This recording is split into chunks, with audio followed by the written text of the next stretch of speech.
Olá pessoal, eu sou Janaína Marcelli e vocês estão no canal Floricultura e Pastagens. E hoje nós vamos para mais um episódio do nosso quadro, o produtor pergunta e eu respondo. Vamos lá? Segura a vinheta que o vídeo já vai começar.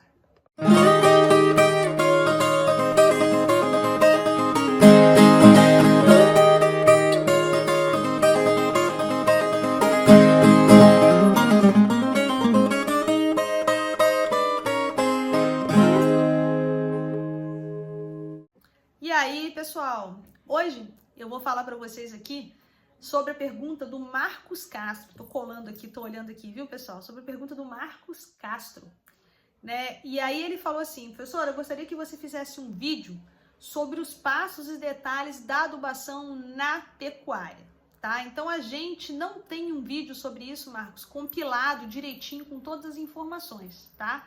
Então eu vou fazer aqui um resumão pra gente em relação à calagem. Ele pediu aqui, ó, calagem, adubação fosfatada, ureia, tá? Então eu vou fazer para vocês aqui como se fosse um passo a passo, tá certo? Para adubação de pastagens, tá? Não vou estar falando aqui de dose, nada disso, mas vamos fazer um passo a passo aqui para vocês, tá? Então nós vamos lá. Qual é o primeiro passo para o sistema de adubação na pecuária funcionar? Análise de solo, tá? Então, de posse da análise de solo, e aí eu gostaria de falar para vocês que a análise de solo não é gasto, ela é investimento, tá? Então, vale a pena fazer. Então, de posse do resultado da análise de solo, nós vamos então fazer as recomendações, tá bom, pessoal? E aí eu vou dar uma dica aqui para vocês, tá? Se vocês forem fazer análise de solo, vocês vão dividir a propriedade de vocês em vários pontos. Topo do morro vai ser uma análise que é diferente da várzea, que vai ser diferente da área mais plana, daquela mais perto do curral. Então, vocês vão fazer essa divisão. Tá? Então, eu queria que vocês fizessem também a análise de solo completa. Peçam também a análise de micronutrientes, tá? E peçam também a análise física do solo. Porque é importante a gente saber se o seu solo é mais argiloso, mais arenoso, mas lembre-se, não é o que você acha, é o que efetivamente é. Então, a gente precisa também da análise física do solo. Então, de posse do resultado da análise de solo, você vai levar na Emater, ou então vai tentar ver no nosso grupo de estudos aqui com os nossos alunos se eu consigo fazer a interpretação para vocês, tá? Então, vocês vão interpretar o resultado da análise de solo. Contratam um consultor em pastagem para fazer para vocês a interpretação desse resultado da análise de solo. Aí nós vamos fazer recomendação. Então, beleza pura. Então, a primeira coisa que a gente tem que pensar quando a gente está fazendo o sistema de produção sob pastejo para adubação é a gente fazer a correção do solo, tá? Então, é imprescindível que a gente faça calagem naqueles solos que acusam a necessidade de calagem, tá? Então, a interpretação vai dizer para você assim, ó, tem necessidade de calagem. Você tem que jogar, vamos supor, 3 toneladas de calcário, tá? Então, até 3 toneladas de calcário, você pode fazer essa aplicação de uma única vez, porque o Marcos Castro, ele pergunta se tem que dividir, se joga na chuva, se joga nas águas, tá? Então, até 3 toneladas de calcário dá para você jogar de uma vez só numa única operação, tá? Mas se a dose for muito maior que isso, eu não recomendo você fazer, né, a aplicação desse calcário de uma vezada só, não. Nós vamos ter que fazer essa divisão. Então, o que vai acontecer? Vamos partir do princípio que nós estamos, então, renovando uma área. O que é renovar? Renovar é você trocar a planta forrageira, tá?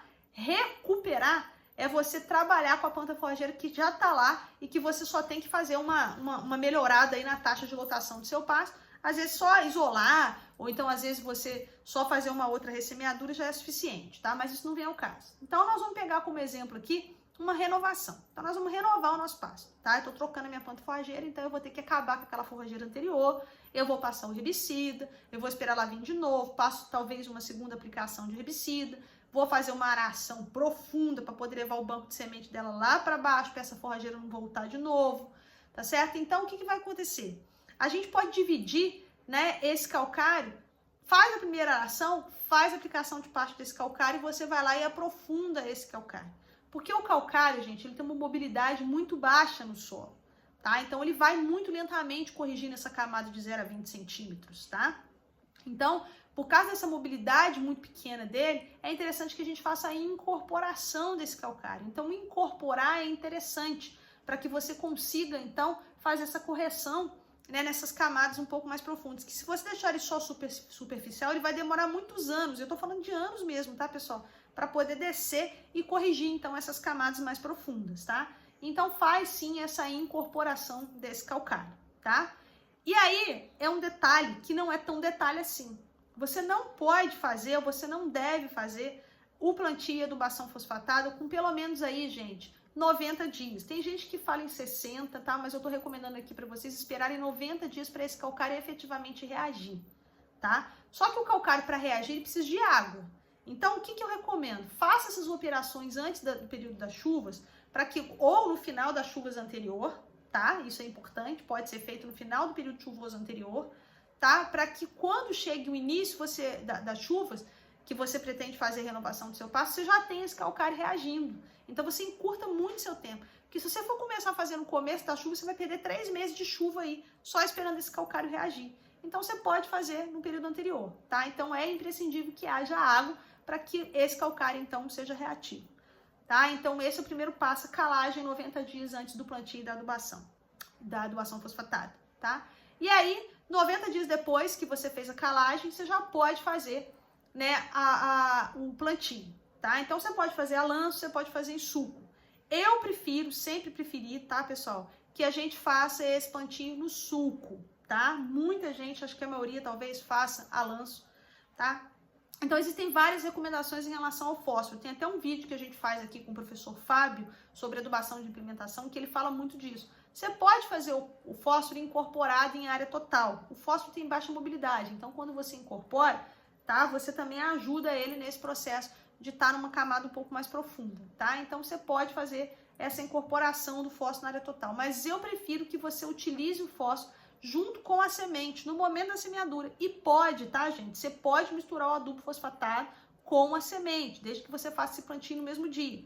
O que você não pode é colocar ureia, você não pode colocar o cloreto de potássio no mesmo momento, tá? Mas o fósforo não tem problema nenhum, você pode colocar ele junto com a semente. Coloca lá, tá?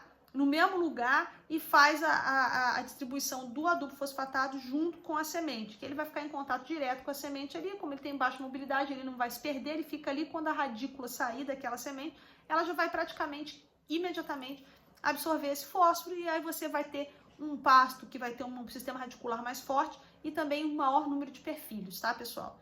Então, o fósforo, ele é extremamente importante para garantir esse enraizamento bom, tá? Para o seu pasto ficar forte e para garantir o perfilhamento, tá? Então, o fósforo, ele é interessante que você faça essa aplicação no momento do plantio, tá? Porque ele é que vai dar o start, ele que é esse combustível aí nesse começo para dar bastante perfilho e bastante sistema radicular, tá? E aí, Marcos, eu tenho uma recomendação muito pessoal, eu já fiz alguns experimentos aqui na universidade que funcionaram, tá? E que já ouvi também muitos colegas falando que isso é importante. Como a gente está tratando de uma forrageira perene, ou seja, uma que vai ficar lá para sempre, né? Eu não quero ficar mudando todo ano, não vou precisar plantar todo ano, igual é com milho, por exemplo. Como eu estou tratando de uma forrageira perene, é interessante que a gente use uma fonte de fósforo de baixa liberação.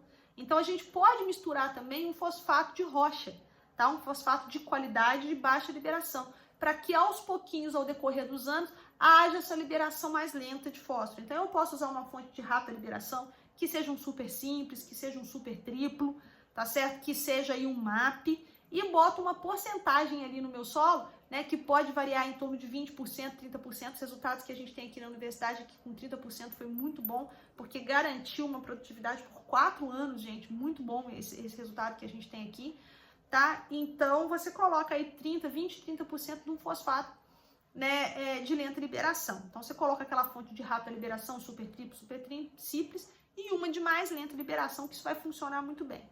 Então, pronto. Colocou adubação fosfatada, colocou a semente, choveu, beleza pura, tá certo? E aí, nós vamos fazer adubação de cobertura, tá? Então, o nitrogênio, ele só vai entrar agora, nessa adubação de cobertura. Ele não entra no plantio, tá, pessoal? É por isso que eu não gosto de adubo formulado.